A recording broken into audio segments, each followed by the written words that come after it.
তৃণমূলের জমান, এটা কোনো রাজ্য সরকার নয়। তৃণমূলের সরকার, তৃণমূলের প্রশাসন, তৃণমূলের দুষ্কৃতি, সবই তো তৃণমূল। মূলে তো একই, তৃণমূল। যা কিছু হচ্ছে তৃণমূলের জন্য হচ্ছে, কিন্তু মানুষ আর ওদের সঙ্গে নেই। এবারের লড়াই খুব কঠিন লড়াই, ওরাও সেটা জানে। ওদের পক্ষেই অসুবিধা হচ্ছে। বিজেপি জিতছে, তৃণমূল থাকছে না।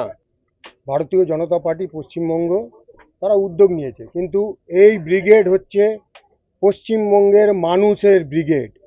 আর সেই ব্রিগেডকে এবার আপনারা দেখবেন ঐতিহাসিক ব্রিগেড হবে। ঐতিহাসিক ব্রিগেড, লক্ষ লক্ষ মানুষ আসবে। আপনারা মাথা দেখতে পাবেন শুধু সেদিনকে।